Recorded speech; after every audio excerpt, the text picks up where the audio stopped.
성탄절과 연말 연시가 되면 우리는 선물을 많이 주고받습니다.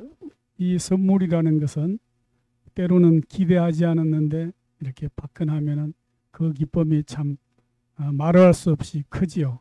사실 제가 입고 있는 이 옷도 저희 집사람이 저한테 선물을 해준 겁니다. 갑자기 롯데 가자 그래서 하나 골라 이렇게 했을 때 아이 뭘 그러면서 속으로는 이게 웬 떡이야? 그리고 이렇게 고르게 되죠. 선물은 정말 받는 사람도 기쁘지만 주는 사람도 기쁜 것입니다. 여러분은 이 성탄절에 어떤 선물을 받기를 원하십니까? 사람마다 원하는 선물은 각기 다 다르겠지만은 모두 다 원하는 선물을 받으시면 좋겠습니다. 내가 원하는 선물을 받는 것은 상상만 해도 기분이 참 좋아집니다.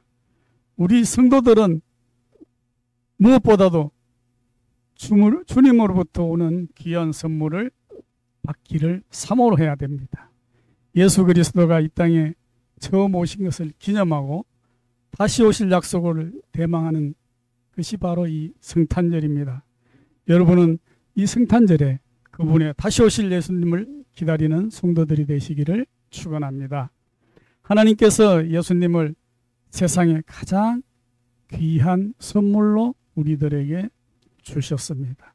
본문은 그리스도 즉 메시아를 통한 하나님의 구원의 계획이 이스라엘뿐만 아니라 이방인을 포함한 모든 전 인류의 계획임을 말씀하고 있습니다.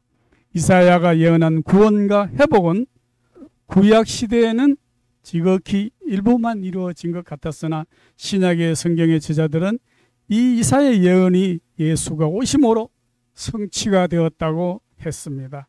마태는 예수님의 갈릴리 사역에서 성취가 되었다고 했습니다. 여러분 오늘 성경의 말씀처럼 스볼론 땅과 납달리 땅과 요단강 저편 해변길과 이방의 갈릴리요 흑암에 앉은 백성이 큰 빛을 보았고 사망의 땅과 그늘에 앉은 자들에게 빛이었도다. 이 말씀은 마태복음 4장 15절 16절에도 같이 기록이 되어 있습니다. 여러분 세례 요한의 아버지 사가랴는 성령의 충만함을 받아 예언할 때 흑암이 행하던 백성이 큰 빛을 보고 사망의 그늘진 땅에 거주하던 자에게 빛이도다라고 인용을 했습니다. 여러분 또한 천사 가브리엘은 마리아가 아들을 출생함으로 이사야 9장 7절에 거정사와 평강의 더함이 무궁하며 또 다윗의 왕자와 그의 나라에 군림하여 그 나라를 굳게 세우고 지금 이후로 영원히 정의와 공의로 그것을 보존할 것이라 예언이 성취될 것을 알려주었습니다. 그렇기 때문에 오늘 본문은 우리에게 아주 중요한 의미를 제공하고 있습니다. 이사야 선지자는 심판을 받아 흑암의 고통 아래 있는 이스라엘이 흑암과 고통의 시대가 가고 구원의 시대가 올 것을 예언을 했습니다. 이는 주전 약 700년 전에 이사야 선지자를 통해 메시아를 예언하고 있는 것입니다. 여러분 이사야서의 예언대로 2000년 전 예수 그리스도께서는 이스라엘 땅에서 탄생을 했습니다. 처녀가 잉태하여 아들을 낳을 것을 예언을 했습니다. 여러분 미가서 5장 2절에도 예수님께서 베들레헴 땅에 태어나실 것을 예언을 하고 있습니다. 여러분 그러나 반대로 그의 죽음에 관한 예언도 이사야서 53장 3장 7절에 동시에 예언을 하고 있습니다. 그는 실로 우리의 질고를 지고 우리의 슬픔을 당하였다고 했습니다. 그런데 우리는 그가 하나님께 징벌을 받아 하나님께 맞으며 고난을 당한다 하였노라고 이사야서 53장에 말하였습니다. 여러분 오늘은 이 하나 아기가 우리에게서 낳고 그에게 정사를 메었고 그의 이름은 기묘자라 모사라 전능하신 하나님이라 영존하신 아버지라 평강의 왕이라 할 것임이라 하셨습니다. 여러분 오늘 본문에서 하나님이 구원을 세 단계로 설명해 주고 있습니다. 그 첫 번째로 예수님은 빛으로 오실 것을 예언했습니다. 먼저 1절에 나오는 지명 스볼란과 납달리는 이스라엘 땅의 북쪽이요 갈릴리 서편 지역으로 물이 풍부하여 농사짓기에 적합한 곳이었습니다. 여러분, 해변길은 갈릴리 바다 북쪽에서 서쪽을 따라 내려왔습니다. 요단 저편은 갈릴리 바다 동북쪽을 가리키고 있습니다. 결국 갈릴리 바다를 중심으로 하는 인근 지역을 가리키고 있습니다. 여러분, 스볼론과 납달리를 포함한 갈릴리 지방은 지정학적 여건으로 인해서 아수르와 같은 북방 세력들이 쳐들어올 때 제일 먼저 공격을 받는 것이기도 합니다. 그 지역은 원래 하나님께서 기업으로 주신 것이었으나 이스라엘 백성의 불순종으로 말미암은 대가로 징계를 받고 벌어져서 멸시를 당한 땅이었습니다. 여러분, 그래서 유대인들은 갈릴리를 이방의 갈릴리어라고 마태복음 4장 15절에도 그렇습니다. 그 이유는 갈릴리가 이방 나라와 근접하여 있고 또 그곳에는 많은 이방인들이 살고 있었기 때문입니다. 그런데 그 버려진 땅, 어둡고 소외된 사망의 그늘진 가득한 땅에 거주하던 하나님이 구원의 빛을 비추신다고 하셨습니다. 이 빛은 하나님의 영광스러운 임재 혹은 강림을 의미합니다. 여러분, 하나님은 이것을 완료형으로 선포를 하셨습니다. 이는 하나님의 말씀이 성취될 것이 분명했기 때문에 확실해서 이미 이루어진 것처럼 말하였던 것입니다.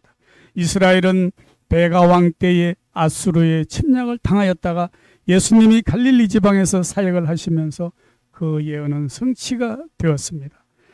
마태는 이 구절을 인용하여 스볼론과 납달리 땅과 요단강 저편 해변길과 이방의 갈릴리요 흑암에 앉은 백성이 큰 빛을 보았고 사망의 땅과 그늘에 앉은 자들에게 빛이 빛이었도다 하고 마태복음 4장 15절에서 16절에 말씀을 해주고 있습니다.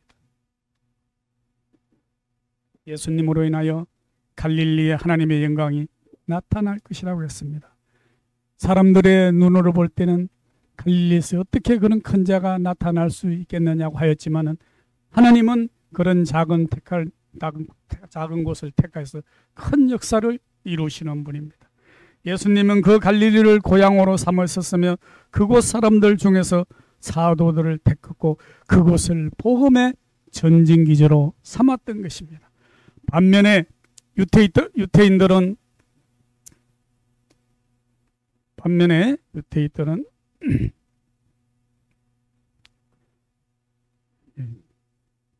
꺼졌습니다.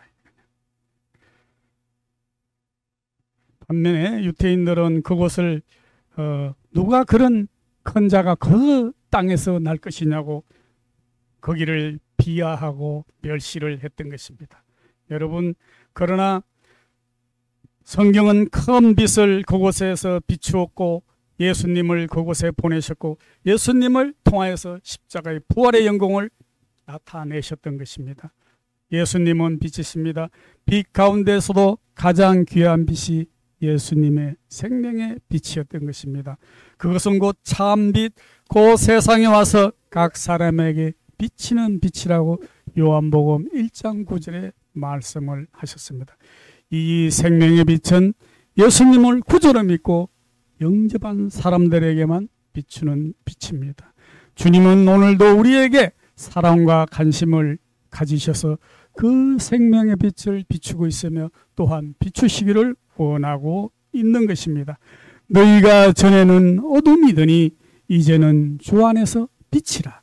빛의 자녀들처럼 행하라. 빛의 열매는 모든 착함과 어려움과 진실함에 있느니라고 에베소서 5장 8절에 말씀하고 있습니다. 따라서 우리는 삶 속에 나타나는 놀라운 변화, 풍성한 열매를 인하여 예수 그리스도에 보여주는 빛의 자녀들이 되어야만 하는 것입니다. 그 다음에 두 번째는 희락으로 기쁨으로 오실 것을 예언합니다. 1장 2절 이런 외적인 변화 곧 흑암의 지배 아래 있던 세상의 빛을 비치게 하신 하나님의 역사를 묘사했습니다. 그러나 3절은 하나님의 구원의 역사가 백성들 삶에 준 변화에 초점을 맞추고 있습니다. 주께서 이 나라를 창성하게 하시며 그 즐거움을 더하게 하셨으므로 추수하는 즐거움과 탈취물을 나눌 때 즐거움같이 그들의 주 앞에서 즐거워하리라고 말씀을 하고 있습니다. 여러분, 주께서 이 나라를 풍성하게 하실 때 구원의 빛이 비치는 새 시대에 하나님은 이스라엘을 다시 번창케 하실 뿐만 아니라 백성의 즐거움을 더하게 하신다는 말씀입니다. 여러분, 즐거움은 춤추다라는 뜻을 가지고 있습니다. 즐거움을 주체할 수 없어서 몸으로 표현하는 것을 말씀하십니다. 이사야는 새 시대의 즐거움을 추수할 때의 즐거움으로 비유를 했습니다. 본문에 언급된 두 즐거움은 약속의 땅에서 누리는 대표적인 복으로서 하나님의 회복된 언약 관계에서 백성이 누리는 즐거움을 얘기하는 것입니다. 따라서 이스라엘 백성들은 주 앞에서 즐거워했습니다. 개역 성경에는 사절의 이유를 설명하는 접속사로 시작합니다. 이는 이라는 표현은 왜 즐거워했겠느냐는 뜻입니다. 멍에는 백성들이 자유를 잃고 노예로 살아가는 속박을 상징합니다. 여러분, 소로 논을 갈 때 반드시 소의 쟁기를 할 때 이렇게 목에 멍에를 매게 되어 있습니다. 그 멍에를 매면은 소가 다른 데로 가지 못하고 주인이 시키는 대로 이리야 어디 하고 좌로 우로 당기면 말을 잘 듣습니다. 이 콧뚜레와 멍에가 없으면은 밭을 갈 수가 없거든요. 그 멍에는 노예의 속박을 상징합니다. 여러분, 또 채찍과 막대기는 멍에 아래 놓인 가축을 조종하는 수단으로서 압제자의 탄압을 상징합니다. 하나님은 이와 같은 압제자의 속박과 탄압을 다 제거하실 것이라는 말씀입니다. 그것은 바로 우리 예수 그리스도를 이 땅에 보냄으로 말미암아 이 죄와 속박된 것에서 멍에서 우리를 인간을 벗어나게 하고자 하는 하나님의 말씀인 것입니다. 망군의 여호와께서 채찍을 들어 그를 치시되 오랫바위에서 미디안을 쳐 죽인 것 같이 막대기와 바다로 애굽을 치신 것 같이 하리라고 이사야서 10장 26절에 기록되어 있습니다. 이스라엘이 미디안의 앞자리에 놓은 것은 사사시대 기드온 때의 일이었습니다. 하나님은 단지 300명의 군인을 뽑아서 전쟁에 나가게 하셨고, 그나마도 이들이 그 한 일은 횃불을 두고 나팔을 부는 것이 전부였습니다. 여러분, 사사기에 보면은 우리가 기드온이 많은 용사를 필요 없었습니다. 오로지 300명만이 필요했습니다. 그러나 그들은 창으로 무기로 싸우는 것이 아니라 횃불을 들고 하나님이 살아있음을 전하는 것이 그들의 무기였던 것입니다. 여러분, 그러면 어떻게 결과가 나타났습니까? 하나님은 적군들 스스로 혼란에 빠져서 서로 죽이다가 패망케 하셨습니다. 이것은 하나님이 그들의 구원자이심을 드러낸 큰 사건이었습니다. 군인들의 신과 피 묻은 그것이 없어지는 건 전쟁이 그치고 평화로운 상태가 된다는 것입니다. 여러분, 피 묻은 것은 두말할 것이 살육의 흔적입니다. 여러분, 며칠 전 TV에서 시체가 한 줄로 쫙 늘어선 거를 찍고 드론으로 찍었는데 그게 북한군일 것이다 이렇게 얘기를 했어요. 여러분, 사실인지 아닌지는 알 수가 없습니다. 그러나 확실한 건 전쟁 살육이라는 건 참 잔인하고 우리가 슬픈 것입니다. 이 땅에 전쟁이 없어야 되는데 끊일 날이 없습니다. 여러분, 이 70년 우리나라 역사 이래 70년 평화도 이 대한민국이 고조선부터 생긴 이래 가장 평화가 오래된 기간이라고 합니다. 저는 깜짝 놀랐어요. 역사 이래 우리나라 5,000년 역사에 평화가 70년 동안 계속 지속된 것 처음이래요. 제가 거의 70년을 살았지만 이게 얼마나 행운입니까? 그러나 우리 아버지, 우리 형님만 해도 6.25를 겪었거든요. 우리 형님은 5살 때. 우리 어머니가 그런 얘기를 하는 거예요. 너희 형이 5살 때 하늘에서 왱 비행기가 뜨면 피난길에 조그만, 그 당시에는 한복을 입혔대요. 조그만 다시 춤을 잡고 옥수수 나무 밑으로 숨는다는 게 5살짜리가 저희 형님. 그 얘기를 늘 하던 게 귀에 생생합니다. 우리가요, 예, 김영배 목사님도 있지만 엄청 부자가 될 뻔했어요. 그 뭐냐면은 우리 형님이 우리 아버지를 보고, 우리 강명식이 지금 광원교회가 있는 그 자리에, 아버지 시골도 10,000원이고 여기도 10,000원인데 어차피 10,000원 농사 지을 거 시골 땅 팔아다가 여기 사가지고 농사를 지으세요. 지금 1,000만 원 넘어가요. 시골 땅 제가 얼마 전에 9만 원에 팔았어요. 그러니까 근데 아버지가 뭐라고 그러셨는지 알아요? 안 온 이유가, 야, 전쟁 나면 말이야, 너 형제들이 모여가지고 먹고 살 곳이 있어야 돼. 모일 곳이 있어야 돼. 전쟁에 우리 고향이 전초기지인데 그 모임, 전쟁 나면 모인다고 절대. 왜? 저희 아버지는 일제전쟁도 겪었고 6.25도 겪었거든. 그러나 지금 70년 평화가 되고 있어요. 정말 하나님께 감사해야 돼. 앞으로도 이 땅에 전쟁이 있으면 안 되는 거예요. 여러분, 전쟁이 끝나면 정결을 위해 불을 견딜 수 있는 것과 불로 그렇지 못한 것은 물로 씻도록 했는데 오선물로 빨 수가 없었다고 했어요. 기록. 그래서 이 모든 것을 불로 태워 없애는 것은 바로 전쟁을 중시하는 거라고 그래요. 예수님이 오면 이 땅에 평화가 오게 했는데 우리 인간들은 평화가 있습니까? 없습니까? 오늘날까지도 없어요. 왜? 예수님 말씀을 따라야 사랑이 조그만 이권을 위해서, 나라를 위해서 이끄는 서로 러우 전쟁이 그렇고요.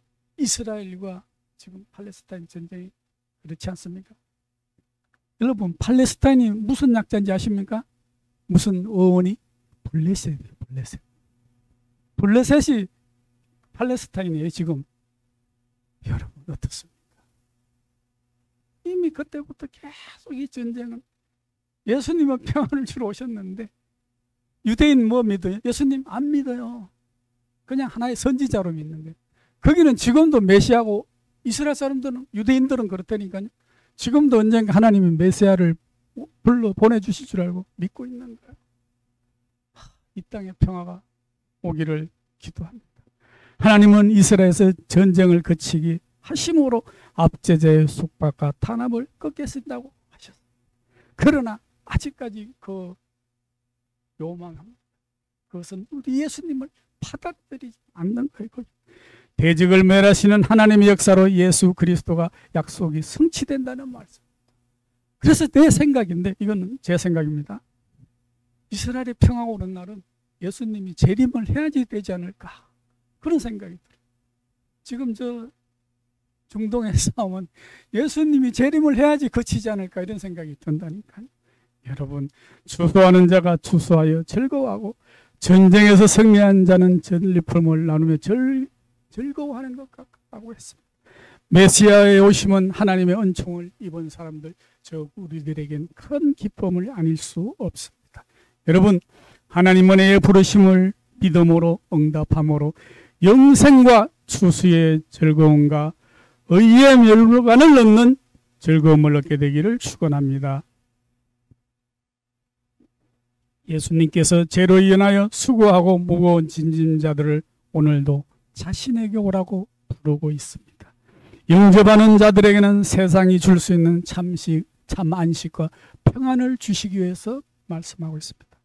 그러나 아직까지 우리 지구상에 이것을 받아들이지 않는 사람이 더 많기 때문에 우리가 전도하고 전파하고 선거해야 될 사명이 있습니다. 마지막 세 번째로 평강의 왕으로 오실 것을 예언했습니다. 즐거움의 이유가 바로 이 세 번째로, 이는 한 아기가 우리에게서 낳았고 한 아들을 우리에게 주신 바 되었다고 6절에 말씀을 하십니다. 대적들을 다 멸하신 다음에 하나님께서 새로운 통치자 곧 다윗의 이상을 실현하는 왕을 세운다는 것입니다. 여러분, 이사야는 하나님의 구원이 한 아기의 탄생을 통하여 이루어진다고 보았습니다. 한 아들을 우리에게 주신 바 되었는데 이 땅에서 메시아의 사역이 내어줌의 사역이 될 것임을 예고하고 있습니다. 주님께서는 자기의 모든 것을 아낌없이 우리에게 내어주셨으며 최종적으로는 자기의 목숨까지도 내어주셨습니다. 마태복음 20장 28절에 인자가 온 것은 섬김을 받으려 함이 아니라 도리어 섬기려 하고 자기 목숨을 많은 사람의 대속물로 주려 함이라고 말씀을 하셨습니다. 주님을 본받아 내어주려면 먼저 우리 인물 비우고 나야 체험을 받을 수가 있습니다. 예수님은 분주한 사역 속에서도 새벽 미명 한적한 곳으로 가셔서 기도를 하심으로 하나님의 것으로 충만히 체험을 받았습니다.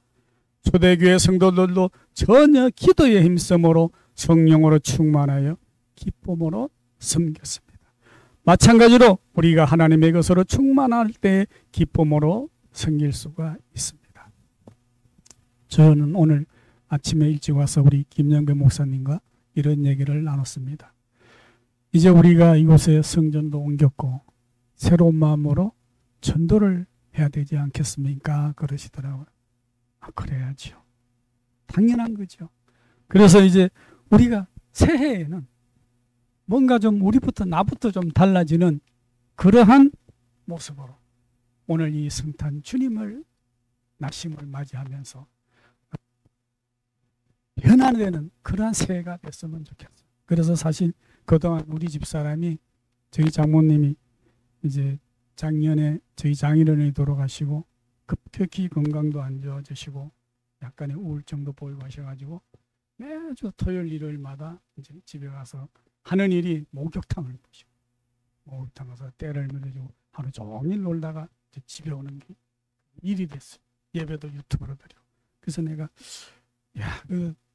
갔다 예배 드리고 이제 좀 같이 가잖아. 그랬더니 오늘 집사님 그러면 이제 새해부터는 와서 교회 왔다가 저같이 갔다가 가는 걸로. 그래서 방향을 좀 더 바꿔보기로. 그 소리를 듣자마자 내가 오늘 설교하는데 힘이 팍 나는 거예요. 네? 그래서 사람은 어쩔 수가 없어요. 하나님을 섬기면서도 내 육신의 부모가 막 그러면은 그쪽으로 마음이 많이 가거든요. 항상 영상 예배를 드리고 했는데 내가 이제 부탁을 드렸죠. 저도 이제 좀 지혜롭게 여보 내가 오늘 설교를 해야 되는데 오늘 박을정 목사님도 딴데 아마 설교가 있을지도 모르고 또 애들도 안 나오고 하면은 내가 김영희 목사하고 오해라 목사님하고 3명 앉혀놓고 내가 설교를 할 수도 있어. 당시 있어 힘이 팍 날 것 같아. 그랬더니 그러면은 내년부터는 오늘은 장모님한테 미리 얘기를 안 했으니까 가야 되고 내년부터는 한번 그렇게 하는 쪽으로 해봅시다. 그래서 내가 아주 그냥 여기 없지만은 이 영상 예배를 보고 있지만 힘이 탁 납니다. 사람이라는 게 그래요. 그래서 우리가 이제 지금 많이 비워졌으니까는 우리 교회도 이제는 채울 일만 남은 것 같아요. 우리 이제 성백주 집사님도 빨리 건강해져 가시고 오시고 또 우리 여행 중에 있은 우리 집사님도 오시고 이러면은 새해는 좀 많은 변화가 일어나지 않을까 이런 생각을 해봅니다. 여러분 성경 말씀에 예수님도 보면은 우리와 같이 똑같은 평범한 아기의 모습으로 오셨고 우리와 같은 새끼 밥을 먹고 살다가 그러나 그의 죽음은 우리와 완전히 다른 그의 어깨는 정사 통치자의 권세를 안고 십자가에 달려 돌아가신 거예요. 여러분 아기 예수로 태어나셨지만은 그는 신적 권능 존재를 받은 존재입니다. 여러분 제 말이 아니라 마태복음 28장 18절에 한 아기가 유대 베들레헴에서 태어났지만 하늘과 땅의 모든 권세를 가지고 오셨다라고 써 있습니다. 여러분 아기 예수가 태어난 것은 말 구유였습니다. 말이 먹이를 먹는 풀을 먹는 그 구유였는데 그러나 그 상징은 바로 예수님은 생명의 양식이라는 거예요. 요한복음 내 말이 아닙니다. 6장 35절의 말씀입니다. 여러분 오늘 읽은 말씀 이사야 9장 6절에 그는 기묘자요 모사요 전능하신 하나님이요 영존하시는 아버지요 평강의 왕이라고 하면서 기존의 왕들과 구별된 분임을 분명히 보여주고 있습니다. 기존의 이 세상의 왕들이 어찌 기묘자와 전능하신 하나님이 될 수 있고 영존하신 아버지가 될 수 있습니까? 이것은 이 세상이 아니라 이 하늘의 왕이라는 뜻이 담겨 있습니다. 여러분 그 이름 속에 하나님께서 우리에게 주신 은혜의 선물이 줄줄이 담겨 있는 것입니다. 메시아의 첫 번째는 바로 그 기묘자라는 뜻입니다. 기묘라는 것은 메시아 자신과 그의 하시는 일이 인간의 이성으로서는 완전히 이해할 수 없는 경이롭고 오묘한 그 자체임을 바라는 것입니다. 여러분, 예수께서 회당에서 가르치실 때 예수님의 말씀을 듣던 사람들은 서기관들이 말하던 것과는 차원이 다른 권세에 완전히 압도되었다고 마태복음 7장 26절에 기록되어 있습니다. 그것은 말씀이 육신이 되어 오셔서 주님께서 직접 말씀을 전하니 반응이 다를 수밖에 없었던 것입니다. 그 말씀대로 행하니 기적이 일어났습니다. 전하시는 지혜의 말씀이 잠자는 영혼들을 깨웠던 것입니다. 그 말씀을 듣는 자들의 마음이 뜨거워졌습니다. 바다를 꾸짖으니 풍랑도 잠잠게 되었습니다. 예수님은 언제나 성령과 지혜로 충만하셨기 때문에 그저 놀랍다, 기묘자라고 할 수밖에 없었던 것입니다. 전하신 말씀뿐만 아니라 예수님의 탄생, 사역, 죽음, 부활, 성천, 이 모든 것이 바로 놀라울 따름이었습니다. 여러분, 보라, 처녀가 잉태의 아들을 낳을 것이요 그의 이름을 임마누엘이라 하리라고 이사야 7장 14절에 말씀하고 있습니다. 이것은 메시아는 인류의 죄를 대속하시러 오신 분에게 죄가 있어서는 안 되기 때문에 처녀의 마리아의 몸을 빌려서 성령으로 잉태하셨던 것입니다. 동정녀 탄생, 이 또한 사람들에게 바로 오늘 말씀처럼 경이로움을 제공하였습니다. 어떻게 죽은 자가 다시 살아납니까? 예수님의 부활은 바로 기묘할 수밖에 없습니다. 또한 그분은 모사라고 얘기했습니다. 모사는 세상에 어떤 이보다 탁월한 지혜를 가졌다는 뜻입니다. 아주 뛰어난 지혜자라는 뜻입니다. 보혜사는 곁에서 돕도록 부르심을 받으리라는 뜻이 있습니다. 예수님이 이 땅에 계실 때 보혜사라서 제자들과 함께 계시면서 구원을 길을 가도록 도우셨습니다. 예수님은 우리의 삶의 모든 문제의 해답을 가지고 계시기 때문에 우리를 위로하시고 격려하시는 훌륭한 카운슬러 보혜사인 것입니다. 여러분, 지금도 하나님 법자 우편에서 우리를 위하여 변호하시고 대언하시며 중보자의 역할을 감당하고 계시는 줄로 믿습니다. 예수님이 성천하신 후로는 성령님께서 성도들과 함께 계시며 조언자의 역할을 감당해 주셨습니다. 기묘자 모사는 기묘한 모사 한 단어로 보기도 합니다. 여러분, 전능하신 하나님은 메시아의 본질에 대해서 우리에게 가르쳐 주십니다. 예수님은 공자, 맹자, 습관인 마호메가 같은 위대한 인물들 중에 한 사람이 결코 아닙니다. 그 사람들은 다 인간이지만 예수님만이 오로지 홀로 신이었던 것입니다. 여러분, 그는 평범한 인간으로 오셔서 고운 모양도 없고 풍채도 없은즉 우리의 보기에 흠모할 만한 아름다운 것이 없지만 본질적으로는 전능하신 여호와의 하나님이라고 하셨습니다. 여러분, 겉으로 보기에는 우리가 똑같은 사람의 모습이었지만 그는 분명 전능자 여호와 하나님이십니다. 요한복음 1장 3절에 만물이 그로 말미암아 지은 바 되었으니 지은 것이 하나도 그가 없이 된 것이 없느니라 했습니다. 여러분, 창세기부터 1장에 보면 우리가 만들었다고 했습니다. 여러분, 그 안에 생명이 있으니 이 생명은 바로 사람들의 빛이라고 했습니다.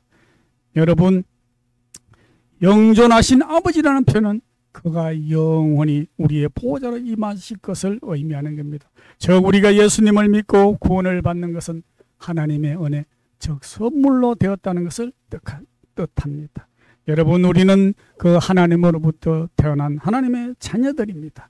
메시아는 하나님의 대리자로서 하나님의 아들이지만 백성을 돌보는 아버지와 같다고 이사야서 22장 21절에 말씀하고 있습니다. 아버지가 아들을 계속하여 사랑하고 아껴주듯이 하나님은 우리 곁을 떠나지 않으시고 근의와 사랑으로 자녀들을 영원히 보존하고 있습니다. 우리가 부족하고 연약하여도 불구하고 하나님의 자녀라는 그 사실 하나 때문에 끈질긴 사랑으로 붙들어 주시고 지켜주시고 우리의 필요를 지속적으로 채워주십니다. 여러분, 메시아를 평강의 왕으로 부르는 것은 그가 이 땅에 평화를 주기 위해 오신 것입니다. 그는 지혜와 권능을 가지고 이 세상에서 평화를 완성할 것이며 정의와 공의가 그의 나라를 유지하는 근본이 될 것입니다. 이 일을 위해서 예수님께서는 십자가에 달리셨습니다. 예수 그리스도의 십자가만이 죄에 쌌은 사망이라는 하나님의 공의를 만족시키며 인간을 하나님과 화목되게 하는 유일한 통로였던 것입니다. 교회는 예수 그리스도의 하회와 역사를 통하여 하나님이 창조하신 것입니다. 교회는 주님의 몸으로 주님께서 영원히 계시는 것입니다. 역대하 유자 6장 2절에서 말씀하고 계십니다. 교회는 예배를 드리는 곳입니다. 신명기 12장 5절 7절 열왕기상 12장 27절에도 기록되어 있습니다. 여러분, 교회는 만민이 기도하는 집입니다. 교회는 하나님의 말씀이 선포되는 것입니다. 출애굽기 20장의 24절에 교회는 복을 받는 것입니다. 여러분, 십자가를 통하여 제사함을 받고 하나님의 자녀가 된 후에도 경건을 훈련을 통하여 자녀다운 생활을 하는 노력이 필요한 것입니다. 그렇기 때문에 우리가 오늘 주일날 이렇게 나와서 하나님께 예배를 드리는 것입니다. 그리스도 안에서 한 몸이 된 성도들도 한 몸을 이루기 위한 노력을 계속해서 기울여야 됩니다. 평강은 우리가 애를 쓴다고 되는 것이 아니라 바로 하나님의 선물로서 이루어져야 됩니다. 여러분, 이것을 너에게 이르는 것은 너희로 내 안에서 평안을 누리게 하려 함이라. 세상에서 너희가 환난을 당하나 담대하라. 내가 세상을 이겼노라고 요한복음 16장 33절에 말씀하십니다. 여러분, 메시아의 통치, 그의 정사와 평강은 온 우주에 영원히 무궁할 것입니다. 여러분, 언젠가는 예수님께서 바로 다시 오시기 가능한 것입니다. 여러분, 하나님께서 예수님께서 성천하시며 말씀하셨습니다. 너희들이 본대로 그대로 오리라고 말씀을 하셨습니다. 여러분, 하나님 우리를 사랑하시게 약속한 대로 메시아로 이 땅에 오셨고 십자가에 죽으셨다가 사흘 만에 부활 성천하셨고 약속대로 분명히 다시 오실 것입니다. 하나님의 아들이요 인류의 구원자로 오신 예수님 그리스도는 오늘도 연약한 우리에게도 찾아오셔서 우리들의 마음의 변화를 일으키십니다. 그래서 빛 대신 예수님을 만나야 하는 것입니다. 다시 오실 주님을 소망 중에 바라보면서 우리가 환난 중에도 늘 즐거워해야 되는 것입니다. 주님과 동행하면서 세상에 줄 수 없는 지혜의 선물, 능력의 선물, 안정의 선물, 평화의 선물을 때를 따라 받아야 하는 것입니다. 여러분, 주님이 예비하신 이 귀한 선물을 받으려면 어떻게 해야 될까요? 사랑하는 성도 여러분, 하나님은 우리를 구원하시려고 독생자를 이 땅에 보내셨습니다. 하나님과 우리 사이에 십자가로 다리를 오셨기에 우리는 멸망치 않고 영생을 얻는 길이 열렸습니다. 영접하는 자 곧 그 이름을 믿는 자에게는 하나님의 자녀가 되는 권세를 주셨다고 하셨습니다. 영접을 하는 것은 그 이름을 믿는 것입니다. 누구든지 주의 이름을 부르는 자는 구원을 얻으리라고 말씀하셨습니다. 여러분, 이것은 우리가 이제 삶에 있어서 우선순위를 무엇을 두고 살아야 하는 것을 알려주고 있습니다. 하나님을 우선순위로 두고 살아야 합니다. 여러분, 구원을 얻은 자에게는 하나님이 주신 큰 기쁨이 있습니다. 성도들은 이 기쁨을 맛보아야 하고 반드시 이 기쁨을 누려야 합니다. 그뿐만 아니라 이 기쁨을 서로 나누어야 됩니다. 여러분, 그렇기 때문에 우리는 이 땅끝까지 이 그리스도의 말씀을 전해야 합니다. 아직도 우리 주변에는 그리스도의 사랑이 미쳐야 할 것이 참 많이 있습니다. 우리를 먼저 구원한 이유가 예수님의 빛을 다른 사람에게 전달하기 위한 것입니다. 나를 통해서 천국 갈 사람들을 부르기 위함입니다. 가족과 이웃 가운데도 아직 예수님을 알지 못한 분이 많이 있습니다. 그렇기 때문에 우리는 우리가 예수님의 빛을 비추는 발광체가 되어야 됩니다. 여러분, 이 성탄의 계절에 참되신 예수님과 같은 교제를 나누시고 그 빛을 세상에 비춤으로써 하나님의 영광을 드러내시기를 바랍니다. 여러분, 주님이 다시 올 때가 전보다 가까워졌습니다. 이 지금 돌아가는 전쟁과 기근과 이것을 보면은 이 총말의 땅, 총말의 시기를 가까웠음을 알 수가 있습니다. 성도들은 세상이 방탕하고 음란하고 다툼이 많고 시기하고 이러한 어두운 가운데서도 이런 것을 버리고 그리스도의 성품과 인격을 본받아 주님이 기뻐하시는 삶을 살아야 합니다. 우리는 빛의 자녀로서 만군의 여호와 하나님을 열심히 섬기며 주님의 몸된 교회와 세상을 섬기다 주님 오실 때 깨어있는 신부로서 기름 준비를 잘하는 슬기로운 다섯 처녀가 되기를 바랍니다. 그리하여서 주님으로부터 착하고 충성된 종이란 칭찬받으시는 성도님들이 되기를 축복합니다. 이제 우리가 예수님 오신 날을 맞이하여 앞으로 다시 오실 예수님도 기억하는 오는 주일이 되시기를 축원합니다.